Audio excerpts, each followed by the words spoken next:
Policies हमारे यहाँ बनती रही, पिछली हुकूमतें भी कहती रही कि जी आईटी पर फोकस करना है, लेकिन उसके बाद उसकी इंप्लीमेंटेशन उस तरह से नहीं होती। देखें, इसमें मसला विजन का रहा है हमेशा से। अगर विजन हमारा आज भी अगर हम फैसला कर लेना सिर्फ कि आईटी सेक्टर पे फोकस करना है, तो शायद किसी को अंदाज़ा नहीं है कितना बड़ा चेंज आएगा।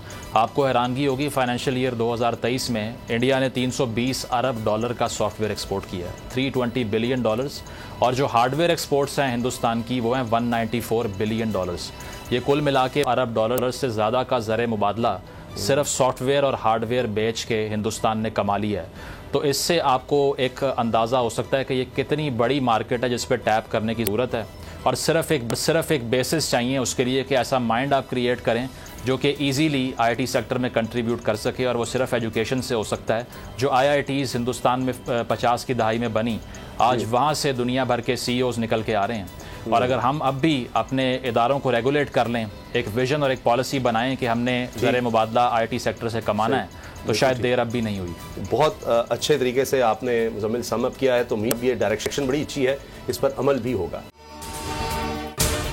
अगर आपको ये वीडियो पसंद आई तो सब्सक्राइब करें और बेल पर क्लिक करें। मोबाइल लोन एप्लीकेशन से कर्ज लेना आवाम के लिए अजाब बन गया। सूद की ज्यादती और धमकियां, शहरी ने अपनी जान ले ली। बोल ने दिया अपने आवाम का साथ, उठाई इस स्कैम के खिलाफ आवाज। जो है लोन देने के हवाले से फ्रॉड बन रही है और लोगों की जिंदगियों से और इनकी इज्जतों से भी खेल रहे हैं। तो मैं ये समझता हूँ यहाँ पे 2-3 बड़ी अहम चीज है। ये है कि ऐसी एप्स जो कि एक्सेस प्रोवाइड कर देती हैं टू दी कॉन्टैक्ट्स, और उसके अलावा टू द गैलरी।